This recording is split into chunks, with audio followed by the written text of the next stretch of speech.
ಎಲ್ಲರಿಗೂ ನಮಸ್ಕಾರ ಮತ್ತು ಕಾರ್ಯಕ್ರಮಕ್ಕೆ ಸ್ವಾಗತ. ಆ, ಒಂದು ಸನ್ನಿವೇಶ ಕಲ್ಪಿಸ್ಕೊಳ್ಳಿ. ಮಗಳು ಆನ್ಲೈನಲ್ಲಿ ಫೈನಲ್ ಪರೀಕ್ಷೆ ಬರೀತಿದ್ದಾಳೆ. ಇನ್ನೇನು ಕೊನೆಯ ಪ್ರಶ್ನೆ ಸಬ್ಮಿಟ್ ಮಾಡಬೇಕು. ಇದ್ದಕ್ಕಿದ್ದಂತೆ ಪವರ್ ಹೋಯಿತು. ವೈಫೈ ಆಫ್, ಕಂಪ್ಯೂಟರ್ ಸ್ಕ್ರೀನ್ ಕತ್ಲೆ. ಓ, ಇದು ದೊಡ್ಡ ಸಮಸ್ಯೆ. ಹೌದು. ಹೊರಗಡೆ ಡೀಸೆಲ್ ಜನರೇಟರ್ನ ಕರ್ಕಶ ಶಬ್ದ. ಅದರ ಜೊತೆಗೆ ಕಿಟಕಿಯಿಂದ ಒಳಬರುವ ಆ ಕಪ್ಪು ಹೊಗೆಯ ವಾಸನೆ. ಪವರ್ ವಾಪಸ್ ಬರೋ ಅಷ್ಟರಲ್ಲಿ ಪರೀಕ್ಷೆ ಸಮಯ ಮುಗಿದು ಹೋಗುತ್ತೆ. ಹೌದು ಹೌದು. ಈ ಕಥೆ ಇದು ನಮ್ಮಲ್ಲಿ ಹಲವರ ಮನೆಯಲ್ಲಿ ಬೇರೆ ಬೇರೆ ರೂಪದಲ್ಲಿ ನಡೆದಿರುತ್ತೆ ಅಲ್ವಾ? ಖಂಡಿತ. ನೀವು ಹೇಳಿದ ಆ ಸನ್ನಿವೇಶ ಇದೆಯಲ್ಲ, ಅದು ಡೀಸೆಲ್ ಜನರೇಟರ್ನ ಮೂಲಭೂತ ಸಮಸ್ಯೆಯನ್ನೇ ತೋರಿಸುತ್ತೆ. ಅದು ಕೇವಲ ಒಂದು ಆ ತಾತ್ಕಾಲಿಕ ಪರಿಹಾರ. ಆದ್ರೆ ಅದರಿಂದಾಗುವ ಶಬ್ದ ಮಾಲಿನ್ಯ, ವಾಯು ಮಾಲಿನ್ಯ ಮತ್ತು ಪ್ರತಿ ತಿಂಗಳು ನಮ್ಮ ಜೇಬಿಗೆ ಬೀಳೋ ಹೊರೆ, ಹೌದು, ಇದೆಲ್ಲ ಸೇರಿ ಅದೊಂದು ದೊಡ್ಡ ತಲೆನೋವು. ನಾವೆಂದು ಚರ್ಚಿಸ್ತಿರೋ ಪ್ಯೂರ್ ಪವರ್ ಹೋಮ್ ಕೇವಲ ಒಂದು ಪರ್ಯಾಯ ಅಲ್ಲ. ಓಕೆ. ಮೂಲಗಳಲ್ಲಿ ಇದನ್ನ ಕ್ವಾಂಟಮ್ ಲೀಪ್ ಅಂತ ಕರೆದಿದ್ದಾರೆ. ಅಂದ್ರೆ ಒಂದು ಸಣ್ಣ ಸುಧಾರಣೆ ಅಲ್ಲ, ಬದಲಿಗೆ ತಂತ್ರಜ್ಞಾನದಲ್ಲಿ ಒಂದು ದೊಡ್ಡ ಜಿಗಿತ. Quantum leap. ಹಾ, ಇದು ಕೇಳೋಕೆ ತುಂಬಾ ಆಸಕ್ತಿದಾಯಕವಾಗಿದೆ. ಈ ಜಿಗಿತವನ್ನು ಅರ್ಥ ಮಾಡಿಕೊಳ್ಳುವ ಮೊದಲು ನಾವು ಎಲ್ಲಿಂದ ಜಿಗಿತಿದ್ದೇವಿ ಅಂತ ಸ್ಪಷ್ಟವಾಗಿ ತಿಳಿಯೋಣ. ಸರಿ, ಡೀಸೆಲ್ ಜನರೇಟರ್ನ ತಲೆನೋವುಗಳ ಬಗ್ಗೆನೇ ಮಾತಾಡೋಣ. ಶಬ್ದ, ಹೊಗೆ ಅಂತ ನಾವು ಸಾಮಾನ್ಯವಾಗಿ ಹೇಳ್ತೀವಿ. ಆದ್ರೆ ಇದರ ನಿಜವಾದ ಪರಿಣಾಮಗಳೇನು? ನಿಮ್ಮ ಪ್ರಶ್ನೆ ಬಹಳ ಮುಖ್ಯ. ನಾವು ಶಬ್ದ ಅಂತ ಹೇಳಿದಾಗ ಅದು ಕೇವಲ ಕಿರಿಕಿರಿಯಲ್ಲ. ಡಿಜಿ ಸೆಟ್ಗಳಿದೆಯಲ್ಲ, ಅವು ಸುಮಾರು 80ರಿಂದ 95 ಡೆಸಿಬಲ್ ಶಬ್ದ ಉಂಟು ಮಾಡ್ತವೆ. 80ರಿಂದ 95 ಅಂದ್ರೆ ನಿಮ್ಮ ಮನೆ ಪಕ್ಕದಲ್ಲೇ ಒಂದು ಟ್ರ್ಯಾಕ್ಟರ್ ನಿರಂತರವಾಗಿ ಚಾಲನೆಯಲ್ಲಿದ್ದ ಹಾಗೆ. ಅಪ್ಪ, ಇದು ನಗರ ಪ್ರದೇಶಗಳನ್ನ ಶಬ್ದ ಮಾಲಿನ್ಯ ನಿಯಮಗಳ ಸ್ಪಷ್ಟ ಉಲ್ಲಂಘನೆ. ಇಷ್ಟು ಶಬ್ದ ಕೇಳೋದ್ರಿಂದ ಬಿಪಿ, ನಿದ್ರಾಹೀನತೆ, ಮಾನಸಿಕ ಒತ್ತಡ, ಈ ತರಹದ ಆರೋಗ್ಯ ಸಮಸ್ಯೆಗಳು ಬರ್ತವೆ. ಅಂದ್ರೆ ನಮ್ಮ ನೆಮ್ಮದಿ ಮಾತ್ರ ಅಲ್ಲ, ನಮ್ಮ ಆರೋಗ್ಯನೂ ಹಾಳಾಗ್ತಿದೆ. ಖಂಡಿತ. ಇದು ನಮಗಷ್ಟೇ ಅಲ್ಲ, ನಮ್ಮ ಅಕ್ಕಪಕ್ಕದ ಮನೆಯವರಿಗೂ ನಾವು ಕೊಡುವ ಒಂದು ನಿರಂತರ ಹಿಂಸೆ. ಸರಿ, ಇನ್ನು ಹೊಗೆಯ ವಿಷಯಕ್ಕೆ ಬಂದ್ರೆ ಅದರಲ್ಲಿರೋ ಯಾವ ಅಂಶಗಳು ನಮ್ಮ ಆರೋಗ್ಯಕ್ಕೆ ನೇರವಾಗಿ ಹಾನಿ ಮಾಡ್ತವೆ? ಸ್ವಲ್ಪ ವಿವರಿಸ್ತೀರಾ? ಖಂಡಿತ. ಡೀಸೆಲ್ ಹೊಗೆಯಲ್ಲಿ ಕಾರ್ಬನ್ ಮೊನಾಕ್ಸೈಡ್, ನೈಟ್ರೋಜನ್ ಆಕ್ಸೈಡ್ಗಳು ಮತ್ತು ಅತಿ ಸೂಕ್ಷ್ಮ ಕಣಗಳು ಅಂದ್ರೆ ಪಾರ್ಟಿಕ್ಯುಲೇಟ್ ಮ್ಯಾಟರ್ 2.5 ಇರುತ್ತೆ. ಓಕೆ. ಇದರಲ್ಲಿ ಅತ್ಯಂತ ಅಪಾಯಕಾರಿ ಅಂದ್ರೆ ಕಾರ್ಸಿನೋಜನ್ಗಳು ಅಂದ್ರೆ ಕ್ಯಾನ್ಸರ್ ಕಾರಕ ಕಣಗಳು. ಇವು ನೇರವಾಗಿ ನಮ್ಮ ಶ್ವಾಸಕೋಶ ಸೇರಿ ಅಸ್ಥಮಾ, ಬ್ರಾಂಕೈಟಿಸ್ ಮತ್ತು ಲಾಂಗ್ ಟರ್ಮ್ನಲ್ಲಿ ಕ್ಯಾನ್ಸರ್ನಂತಹ ರೋಗಗಳಿಗೂ ಕಾರಣವಾಗಬಹುದು. ಓ, ಇದು ನಿಜಕ್ಕೂ ಆತಂಕಕಾರಿ. ಹೌದು. ವಿಶೇಷವಾಗಿ ಮಕ್ಕಳ ಮೇಲೆ ಇದರ ಪರಿಣಾಮ ತುಂಬಾ ಗಂಭೀರ. ಅಂದ್ರೆ ಪವರ್ ಬ್ಯಾಕಪ್ಗಾಗಿ ನಾವು ವಿಷಕಾರಿ ವಾತಾವರಣವನ್ನೇ ಸೃಷ್ಟಿ ಮಾಡ್ಕೊಳ್ತಿದ್ದೀವಿ. ಆರೋಗ್ಯ ಮತ್ತು ನೆಮ್ಮದಿ ಎರಡಕ್ಕೂ ಕೂತು. ಇದರ ಜೊತೆಗೆ ಪ್ರತಿ ತಿಂಗಳು ನಮ್ಮ ಜೇಬಿಗೂ ದೊಡ್ಡ ಹೊರೆ ಬೀಳುತ್ತಲ್ವೇ? ಅದೇ ದೊಡ್ಡ ಸಮಸ್ಯೆ. ಡೀಸೆಲ್ ಬೆಲೆ ದಿನೇ ದಿನೇ ಹೆಚ್ಚಾಗ್ತಿದೆ. ಇಂಧನದ ಖರ್ಚು, ಪ್ರತಿ ಕೆಲವು ತಿಂಗಳಿಗೊಮ್ಮೆ ಸರ್ವಿಸಿಂಗ್, ಇಂಜಿನ್ ಆಯಿಲ್ ಬದಲಾವಣೆ, ಫಿಲ್ಟರ್ಗಳು. ಹೌದು. ಇದೆಲ್ಲ ಸೇರಿ ಇದೊಂದು ನಿರಂತರ ಖರ್ಚು. ಜೊತೆಗೆ ಮಳೆಗಾಲದಲ್ಲಿ ಸ್ಟಾರ್ಟ್ ಆಗಲ್ಲ, ಬೇಸ್ಗೆಯಲ್ಲಿ ಓವರ್ ಹೀಟ್ ಆಗಿ ಆಫ್ ಆಗತ್ತೆ. ಬೇಕಾದಾಗ ಕೈ ಕೊಡುತ್ತೆ. ಹೌದು, ಅದನ್ನ ಪೂರ್ತಿಯಾಗಿ ನಂಬೋ ಹಾಗಿಲ್ಲ. ಹಾಗಾದ್ರೆ ಈ ಎಲ್ಲ ಸಮಸ್ಯೆಗಳಿಗೆ, ಈ ಶಬ್ದ, ಆರೋಗ್ಯ ಹಾನಿ, ನಿರಂತರ ಖರ್ಚು, ಇದಕ್ಕೆಲ್ಲ ಪ್ಯೂರ್ ಪವರ್ ಹೋಮ್ ಹೇಗೆ ಪರಿಹಾರ ನೀಡುತ್ತೆ? ನೀವು ಹೇಳಿದ ಕ್ವಾಂಟಮ್ ಲೀಪ್ ಇಲ್ಲಿ ಹೇಗೆ ಕೆಲಸ ಮಾಡುತ್ತೆ? ಇಲ್ಲಿಂದ್ಲೇ ನೋಡಿ. ತಂತ್ರಜ್ಞಾನದ ಮ್ಯಾಜಿಕ್ ಶುರು ಆಗೋದು. ನಾವು ನೇರವಾಗಿ ಹೋಲಿಕೆ ಮಾಡೋಣ. ಸರಿ. ಮೊದಲನೇದಾಗಿ ಶಬ್ದ ಮತ್ತು ಹೊಗೆ. ಪ್ಯೂರ್ ಪವರ್ ಹೋಮ್ ಅನ್ನೋದು ಸಂಪೂರ್ಣ ಎಲೆಕ್ಟ್ರಾನಿಕ್ ಮತ್ತು ಬ್ಯಾಟರಿ ಆಧಾರಿತ ಸಿಸ್ಟಮ್. ಇದರಲ್ಲಿ ಇಂಜಿನ್ ಇಲ್ಲ, ಚಲಿಸುವ ಭಾಗಗಳಿಲ್ಲ.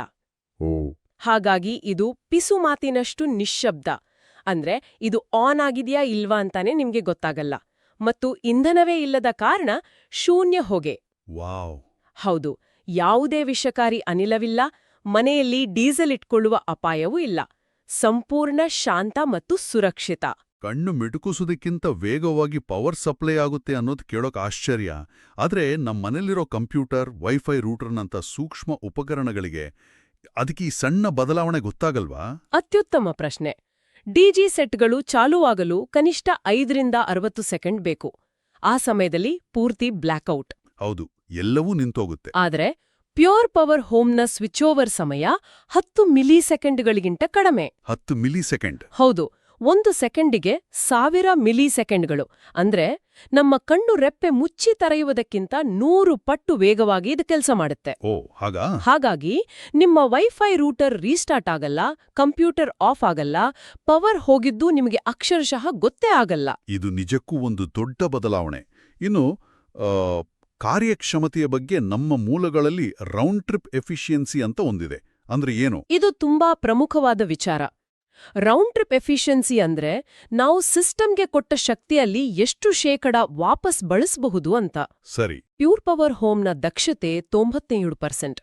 ಅಂದ್ರೆ 100 ಯೂನಿಟ್ ವಿದ್ಯುತ್ ಚಾರ್ಜ್ ಮಾಡಿದ್ರೆ 97 ಯೂನಿಟ್ ವಾಪಸ್ ಬಳಸಬಹುದು. ನಷ್ಟ ಕೇವಲ 3 ಯೂನಿಟ್. ಓಕೆ. ಆದ್ರೆ ಡೀಸೆಲ್ ಜನರೇಟರ್ಗೆ ಹಾಕೋ 100 ರೂಪಾಯಿ ಡೀಸೆಲ್ನಲ್ಲಿ ಸುಮಾರು 65ರಿಂದ 70 ರೂಪಾಯಿ ಮೌಲ್ಯದ ಶಕ್ತಿ ಕೇವಲ ಶಾಖ ಮತ್ತು ಆ ಕರ್ಕಶ ಸದ್ದಿನ ರೂಪದಲ್ಲಿ ವೇಸ್ಟ್ ಆಗುತ್ತೆ. ಅಪ್ಪ. ಹೌದು, ಬಳಸೋಕೆ ಸಿಗೋದು ಕೇವಲ 30-35 ರೂಪಾಯಿ ಮೌಲ್ಯದ ವಿದ್ಯುತ್ ಮಾತ್ರ. ಅಂದ್ರೆ ನಮ್ಮ ಹೆಚ್ಚಿನ ಹಣ ಹೊಗೆಯ ಜೊತೆ ಸೇರಿ ಗಾಳಿಯಲ್ಲಿ ಮಾಯವಾದ ಹಾಗೆ. ಖಂಡಿತ. ಈ ತಂತ್ರಜ್ಞಾನದಿಂದ ನಮ್ಮ ಜೀವನ ಶೈಲಿಯ ಬದಲಾಗಬಹುದು. ಆದ್ರೆ ನಮ್ಮಲ್ಲಿ ಹೆಚ್ಚಿನವರು ಯೋಚಿಸೋದು ಅದರ ಬೆಲೆ ಮತ್ತು ದೀರ್ಘಕಾಲೀನ ಖರ್ಚಿನ ಬಗ್ಗೆ. ಹೌದು, ಅದು ಬಹಳ ಪ್ರಾಯೋಗಿಕ ಪ್ರಶ್ನೆ. ಇದರ ಆರಂಭಿಕ ಹೂಡಿಕೆ ಮತ್ತು ನಿರ್ವಹಣಾ ವೆಚ್ಚ ಡಿಜಿ-ಸೆಟ್ಗಳಿಗೆ ಹೋಲಿಸಿದ್ರೆ ಎಲ್ಲಿ ನಿಲ್ಲುತ್ತೆ? ಆರಂಭಿಕ ಹೂಡಿಕೆಯ ಬಗ್ಗೆ ಮಾತಾಡೋಣ. ನಮ್ಮ ಮೂಲಗಳ ಪ್ರಕಾರ ಪ್ಯೂರ್ ಪವರ್ ಹೋಮ್ನ ಬೆಲೆ ಅದರ ಸಾಮರ್ಥ್ಯಕ್ಕೆ ಅನುಗುಣವಾಗಿ 1.1 ಲಕ್ಷದಿಂದ 4.7 ಲಕ್ಷ ರೂಪಾಯಿಗಳವರೆಗೆ ಇದೆ. ಆಶ್ಚರ್ಯ ಅಂದ್ರೆ ಇದೇ ಸಾಮರ್ಥ್ಯದ ಉತ್ತಮ ಗುಣಮಟ್ಟದ ಡೀಸೆಲ್ ಜನರೇಟರ್ಗಳ ಬೆಲೆ ಇದಕ್ಕಿಂತ 10-15% ರಷ್ಟು ಹೆಚ್ಚಿರುತ್ತೆ. ಓ, ಅಂದ್ರೆ ಆರಂಭಿಕ ಹೂಡಿಕೆ ಕಡಿಮೆನಾ? ಹಾಗಾದ್ರೆ ಕಾರ್ಯಾಚರಣೆಯ ವೆಚ್ಚದಲ್ಲಿ ದೊಡ್ಡ ವ್ಯತ್ಯಾಸ ಇರ್ಬೇಕಲ್ವೇ? ಇಲ್ಲೇ ನೋಡಿ ಅತಿ ದೊಡ್ಡ ಉಳಿತಾಯ ಇರೋದು. ಪ್ಯೂರ್ ಪವರ್ ಹೋಮ್ ಗ್ರಿಡ್ನಿಂದ ಅಥವಾ ಸೋಲಾರ್ ಪ್ಯಾನೆಲ್ಗಳಿಂದ ಚಾರ್ಜ್ ಆಗೋದ್ರಿಂದ ಇದಕ್ಕೆ ಇಂಧನದ ಖರ್ಚು ಶೂನ್ಯ. ಸರಿ. ಆದ್ರೆ ಡಿಜಿ ಸೆಟ್ಗೆ ನಿರಂತರವಾಗಿ ಡೀಸೆಲ್ ತುಂಬಿಸ್ತಾನೆ ಇರಬೇಕು. ಇನ್ನು ನಿರ್ವಹಣೆ, ಡಿಜಿ ಸೆಟ್ಗೆ ನಿರಂತರ ಸರ್ವಿಸಿಂಗ್, ಆಯಿಲ್ ಬದಲಾವಣೆ, ಈ ಯಾವ ತಲೆನೋವುಗಳು ಪ್ಯೂರ್ ಪವರ್ ಹೋಮ್ಗೆ ಇಲ್ಲ. ಹೌದಾ? ಹೌದು. ಇದು ಸುಧಾರಿತ ಲಿಥಿಯಂ ಬ್ಯಾಟರಿ ತಂತ್ರಜ್ಞಾನ ಬಳಸೋದ್ರಿಂದ ಸಂಪೂರ್ಣವಾಗಿ ನಿರ್ವಹಣೆ ಮುಕ್ತ. ಒಮ್ಮೆ ಅಳವಡಿಸಿದ್ರೆ ಅದರ ಬಗ್ಗೆ ಮರ್ತು ಬಿಡಬಹುದು. ಇದೆಲ್ಲ ಚೆನ್ನಾಗಿದೆ. ಆದ್ರೆ ಲಿಥಿಯಂ ಬ್ಯಾಟರಿಗಳಿಗೂ ಅದಕ್ಕೂ ಒಂದು ಲೈಫ್ ಇರುತ್ತಲ್ವಾ? ಅವುಗಳ ಬಾಳಿಕೆ ಎಷ್ಟು ವರ್ಷ? ಕೆಲವು ವರ್ಷಗಳ ನಂತರ ಬ್ಯಾಟರಿ ಬದಲಾಯಿಸುವ ಖರ್ಚು ದೊಡ್ಡದಾಗಿರುತ್ತಾ? ಹೌದು, ಇದು ಚರ್ಚೆಗೆ ಸಮತೋಲನ ತರುವಂತಹ ಪ್ರಶ್ನೆ. ಯಾವುದೇ ಬ್ಯಾಟರಿಗೂ ಒಂದು ಜೀವಿತಾವಧಿ ಇರುತ್ತೆ. ಪ್ಯೂರ್ ಪವರ್ನಲ್ಲಿ ಬಳಸುವ LFP ಬ್ಯಾಟರಿಗಳು ತುಂಬಾ ಸುರಕ್ಷಿತ ಮತ್ತು ದೀರ್ಘಕಾಲ ಬಾಳಿಕೆ ಬರುವಂಥವು. ಈ 10-15 ವರ್ಷ ಯಾವುದೇ ಸಮಸ್ಯೆ ಇಲ್ಲದೆ ಕೆಲಸ ಮಾಡ್ತವೆ. ಇನ್ನು ವಿಲೇವಾರಿ ವಿಷಯ. ಹೌದು. ಭಾರತದಲ್ಲಿ ಈಗ ಲಿಥಿಯಂ ಬ್ಯಾಟರಿ ಮರುಬಳಕೆ ಉದ್ಯಮ ವೇಗವಾಗಿ ಬೆಳೆಯುತ್ತಿದೆ. ಹಾಗಾಗಿ ಭವಿಷ್ಯದಲ್ಲಿ ಇವುಗಳನ್ನ ಪರಿಸರ ಸ್ನೇಹಿಯಾಗಿ ವಿಲೇವಾರಿ ಮಾಡೋದು ಸುಲಭವಾಗಲಿದೆ. ಡೀಸೆಲ್ನಿಂದಾಗುವ ದೈನಂದಿನ ಮಾಲಿನ್ಯಕ್ಕೆ ಹೋಲಿಸಿದ್ರೆ ಇದರ ಪರಿಸರದ ಮೇಲಿನ ಪರಿಣಾಮ ತುಂಬಾ ಕಡಿಮೆ. ಓಕೆ, ಇದು ಸ್ಪಷ್ಟವಾಯ್ತು. ನೀವು ಇದನ್ನ ಬುದ್ಧಿವಂತ ಸಿಸ್ಟಮ್ ಅಂತ ಹೇಳಿದ್ರಿ. ಆ ಬುದ್ಧಿವಂತಿಕೆ ಹೇಗೆ ಕೆಲಸ ಮಾಡುತ್ತೆ? ಕ್ಲೌಡ್ AI ಮಾನಿಟರಿಂಗ್ ಅಂತ ಉಲ್ಲೇಖ ಇದೆ. ಅಂದ್ರೆ ಏನು? ಕ್ಲೌಡ್ AI ಮಾನಿಟರಿಂಗ್ ಅಂದ್ರೆ ಇದು ನಿಮ್ಮ ಮನೆಯ ಸ್ಮಾರ್ಟ್ಫೋನ್ ಇದ್ದ ಹಾಗೆ. ನಿಮ್ಮ ಫೋನ್ಗೆ ಸಾಫ್ಟ್ವೇರ್ ಅಪ್ಡೇಟ್ ಬಂದ ಹಾಗೆ ಈ ಸಿಸ್ಟಮ್ ಕೂಡ ತನ್ನಿಂತಾನೇ ಇಂಟರ್ನೆಟ್ ಮೂಲಕ ಅಪ್ಡೇಟ್ ಆಗುತ್ತೆ. ಓ, ಹಾಗಾ? ಹೌದು. ಇದು ಬ್ಯಾಟರಿಯ ಆರೋಗ್ಯವನ್ನು ಪ್ರತಿ ಕ್ಷಣವೂ ಗಮನಿಸ್ತಿರುತ್ತೆ. ಏನಾದ್ರೂ ಸಮಸ್ಯೆ ಬರುವ ಸೂಚನೆ ಇದ್ರೆ ಅದು ತಾನಾಗಿಯೇ ಕಂಪನಿಗೆ ಮಾಹಿತಿ ನೀಡಿ ತಂತ್ರಜ್ಞರು ಬರುವ ಮೊದಲೇ ಸಮಸ್ಯೆಯನ್ನ ಪತ್ತೆ ಹಚ್ಚುತ್ತೆ. ವಾವ್! ಹಾಗಾದ್ರೆ ಇದು ಕೇವಲ ಒಂದು ಬ್ಯಾಟರಿ ಅಲ್ಲ, ನಮ್ಮ ಮನೆಯ ವಿದ್ಯುತ್ ಬಿಲ್ ಕಡಿಮೆ ಮಾಡೋ ಒಬ್ಬ ಆರ್ಥಿಕ ಸಲಹೆಗಾರನಂತೆಯೂ ಕೆಲಸ ಮಾಡುತ್ತೆ. ನಿಖರವಾಗಿ. ಅಷ್ಟೇ ಅಲ್ಲ, ಇದು ಟೈಮ್ ಆಫ್ ಡೇ ಬೆಲೆ ನಿಗದಿಯನ್ನು ಬೆಂಬಲಿಸುತ್ತೆ. ಅಂದ್ರೆ ವಿದ್ಯುತ್ ಇಲಾಖೆ ರಾತ್ರಿ ಹೊತ್ತು ವಿದ್ಯುತ್ ದರ ಕಡಿಮೆ ಇಟ್ಟಿರುತ್ತೆ ಮತ್ತು ಹಗಲಿನಲ್ಲಿ ಪೀಕ್ ಅವರ್ಸ್ನಲ್ಲಿ ಹೆಚ್ಚು ದರ ವಿಧಿಸುತ್ತೆ. ಹೌದು. ಈ ಸಿಸ್ಟಮ್ ರಾತ್ರಿ ಕಡಿಮೆ ಬೆಲೆ ಇದ್ದಾಗ ಗ್ರಿಡ್ನಿಂದ ಚಾರ್ಜ್ ಮಾಡಿಕೊಂಡು ಹಗಲಿನಲ್ಲಿ ಹೆಚ್ಚು ಬೆಲೆ ಇದ್ದಾಗ ಆ ಶಕ್ತಿಯನ್ನು ಬಳಸುತ್ತೆ. ಇದು ನಿಮ್ಮ ವಿದ್ಯುತ್ ಬಿಲ್ಲನ್ನು ಗಣನೀಯವಾಗಿ ಕಡಿಮೆ ಮಾಡುತ್ತೆ. ಮತ್ತು ಸೌರಶಕ್ತಿಯನ್ನು ಬಳಸ್ಕೊಳ್ಬೋದಲ್ವೇ? ಹೌದು, ಇದು ಇದರ ಮತ್ತೊಂದು ದೊಡ್ಡ ಶಕ್ತಿ. ಇದು ಸೋಲಾರ್ ಇಂಟಿಗ್ರೇಷನ್ ವಿತ್ ಎಕ್ಸ್ಪೋರ್ಟ್ ಅನ್ನು ಬೆಂಬಲಿಸುತ್ತೆ. ಓಕೆ. ಅಂದ್ರೆ ನೀವು ಮನೆ ಮೇಲೆ ಸೋಲಾರ್ ಪ್ಯಾನೆಲ್ ಹಾಕಿದ್ರೆ ಹಗಲಿನಲ್ಲಿ ಉತ್ಪತ್ತಿಯಾಗುವ ಸೌರಶಕ್ತಿಯನ್ನ ಬಳಸಿ ಬ್ಯಾಟರಿ ಚಾರ್ಜ್ ಮಾಡಬಹುದು. ಅಷ್ಟೇ ಅಲ್ಲ, ಏನು? ಹೆಚ್ಚುವರಿ ವಿದ್ಯುತ್ತನ್ನು ಗ್ರಿಡ್ಗೆ ವಾಪಸ್ ಮಾರಾಟ ಮಾಡಿ ಹಣನೂ ಗಳಿಸ್ಬೋದು. ನಿಮ್ಮ ಮನೆ ಕೇವಲ ವಿದ್ಯುತ್ ಬಳಸುವ ಸ್ಥಳವಾಗದೆ ಒಂದು ಸಣ್ಣ ವಿದ್ಯುತ್ ಉತ್ಪಾದನಾ ಕೇಂದ್ರವಾಗುತ್ತೆ.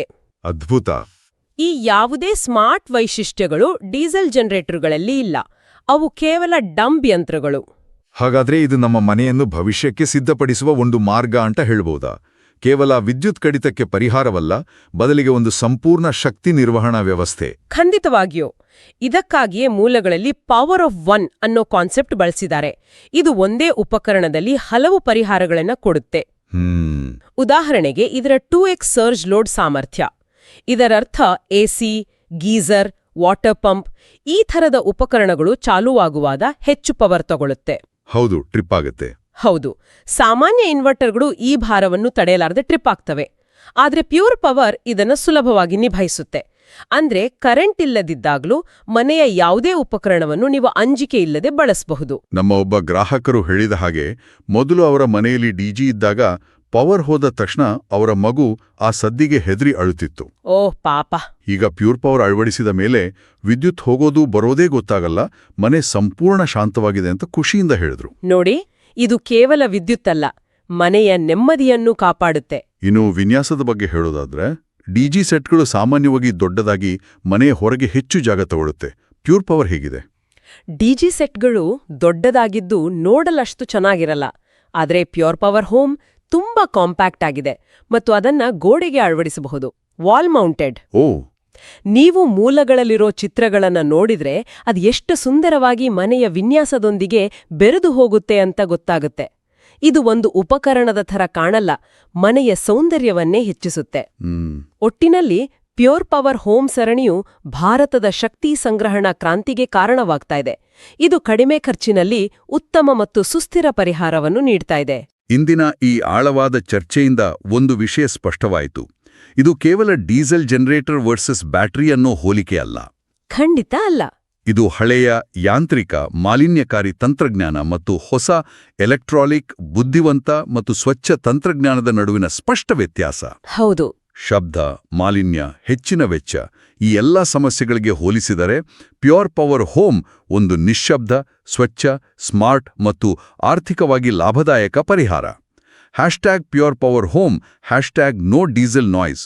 ಈ ಹ್ಯಾಶ್ಟ್ಯಾಗ್ಗಳನ್ನು ನೋಡಿದ್ರೆ ಇದು ಕೇವಲ ಒಂದು ಉತ್ಪನ್ನವಲ್ಲ, ಇದೊಂದು ಜೀವನ ಶೈಲಿಯ ಬದಲಾವಣೆ ಅಂತ ಅನ್ಸುತ್ತೆ. ಖಂಡಿತ. ಕೊನೆಯದಾಗಿ ಕೇಳುಗರಿಗೆ ಒಂದು ಆಲೋಚನೆಯನ್ನ ನೀಡಲು ಬಯಸ್ತೀನಿ. ನಮ್ಮ ಮನೆಗಳು ಸ್ಮಾರ್ಟ್ ಆಗ್ತಿವೆ, ನಮ್ಮ ಫೋನ್ಗಳು, ನಮ್ಮ ಕಾರ್ಗಳು ಎಲ್ಲವೂ ಸ್ಮಾರ್ಟ್ ಆಗ್ತಿರುವಾಗ ನಮ್ಮ ಮನೆಗೆ ಶಕ್ತಿ ನೀಡುವ ಮೂಲವೂ ಮಾತ್ರ ಹಳೆಯ ಕರ್ಕಶ ತಂತ್ರಜ್ಞಾನದಾಗಿರಬೇಕೇ? ಬಹಳ ಮುಖ್ಯವಾದ ಪ್ರಶ್ನೆ. ಹೌದು. ಇಂದಿನ ಚರ್ಚೆಯಿಂದ ನಮಗೆ ತಿಳಿದಿದೆ, ನಮ್ಮ ಮನೆಯ ವಿದ್ಯುತ್ ವ್ಯವಸ್ಥೆ ಕೇವಲ ಒಂದು ಖರ್ಚಲ್ಲ, ಬದಲಿಗೆ ಅದು ಹಣ ಉಳಿಸುವ ಮತ್ತು ಗಳಿಸುವ ಒಂದು ಆಸ್ತಿಯಾಗಬಹುದು. ಈಗ ಯೋಚಿಸಿ, ನಮ್ಮ ದೈನಂದಿನ ಜೀವನದ ಬೇರೆ ಯಾವ ಡಂಬ್ ವ್ಯವಸ್ಥೆಗಳು ಮುಂದಿನ ದಿನಗಳಲ್ಲಿ ಇಂಥದೇ ಒಂದು ನಿಶ್ಶಬ್ದ, ಬುದ್ಧಿವಂತ ಕ್ರಾಂತಿಗೆ ಸಾಕ್ಷಿಯಾಗಬಹುದು?